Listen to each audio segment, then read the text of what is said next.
to Here's What's Cooking. Today we are going to do chicken stew. We're going to go ahead and get started. I have my 8-quart out. Today's a busy day, so I need a dump and go. That's what I need, is a dump and go, because I don't have time to cook today. Dump it and go. So let's go ahead and get started.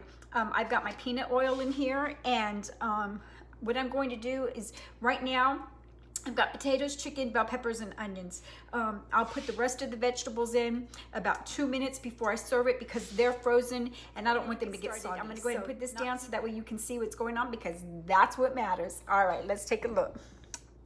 Okay, so like I said, I've got this going. I've got my chicken oil in there, and I'm just gonna put everything in at one time. Right now I am sauteing because I do want my chicken a little brown.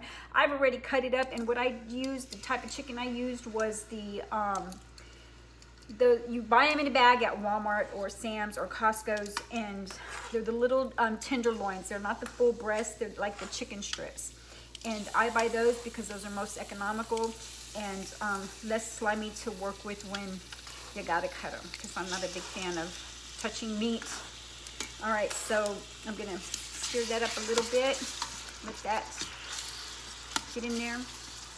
Now, when you're using your Instapot on the saute mode before you go into the pressure cook mode, you want to make sure that you're scraping all the stuff on the bottom, so that way when you're going to turn on your pressure cook, there's you won't get that burn notice as much. Today I'm going to use my pressure cook, my stew meat button. Wow, why is that? Because I can use less liquid using that function, and it still pressure cooks. Shh, because not a lot of people know that. All right, so anyways, now that we're sauteing, I am going to put my onions and bell peppers in there. And this is where I would put my celery, but since I'm out, I'm gonna let this saute up a little bit. I'm not gonna do it too long, just because I don't want it too cooked, because I do want it to cook with my, all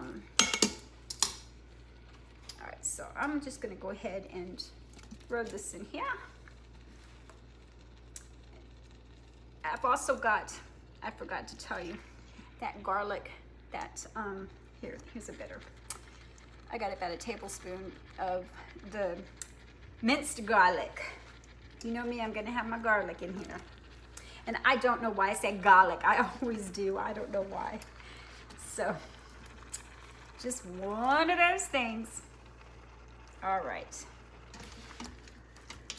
So, there we go. And because I'm in a hurry today and this will all cook down, I'm really not going to worry about sauteing it too much. We got it good to go. I always check to make sure that my seal is in here correctly, like this, that all of that is in here, that I have this little knob and that it's set to sealing, that nothing is obstructing this, that I have this little container on there, and that it's, okay, so I'm going to push my meat stew button.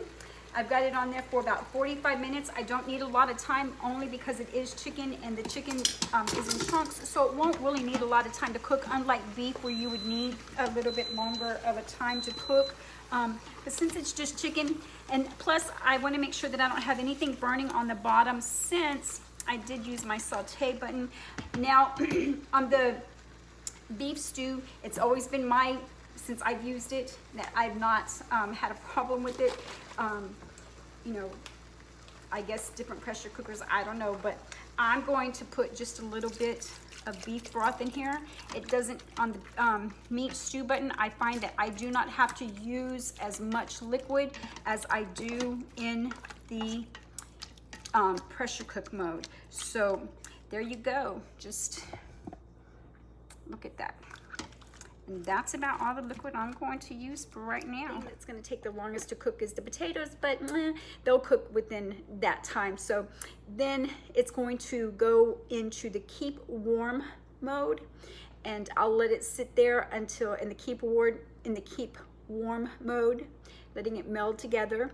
And then in about 2 minutes before I get ready to serve serve it for dinner, I will throw in the vegetables, the frozen vegetables, and then voila, it's done. Let's take a look and see what it looks like inside. I cooked it for 60 minutes. So let's take a look at what it looks like inside. We saw that I put a little bit of liquid and I cooked it on meat stew. And I am making chicken stew. Woo-hoo. I did release the pressure because it's one thing that I've noticed when you use that method. It does tend to take a little bit longer to depressurize. So here you go. Here's what it looks like inside. Let's take a look. So what I'm going to do now is pour my vegetables in here. I put 2 tablespoons of cornstarch. Tablespoons, this thing is 2 tablespoons. I'm gonna put 2 tablespoons of cornstarch in here. And I'm going to mix it up. Make sure that there's no powdery, because if you don't get all the powder out, what will happen is that powder will kind of stay in there. It really won't dissolve or anything. So you want to make sure that you get all the powder done. All right, so I'm going to pour that in there. And this is going to get super thick. And I've got some homemade bread in the oven that will come out in about 30 minutes, and then it'll rest for about 2 hours. That'll be about the time we eat dinner. In the meantime, this is going to sit. I'll cook it for 2 minutes on meat stew again, because again, I don't want a lot of liquid in here because I am going for a stew and I want it thick. I don't want a lot of liquid in there. And so now I'm just going to set this back down. Set it for, I gotta let the pressure go out just a little bit. Set my timer for 2 minutes, and then, oops. No, I don't want to delay start. Let me cancel. All right, so, sorry about that. I made a boo-boo there. Okay, so I'm gonna set it for 2 minutes. It's gonna set, you know, I make sure that my thing's on sealing. It's gonna pressurize again, and it's gonna cook for 2 minutes, and then it's gonna go off. And the only thing I'm going to do is nothing. When it goes off this time, I'm not going to do anything. I'm going to let it sit and keep warm until we get ready to serve dinner time. I'll show you what it looks like. Thank you.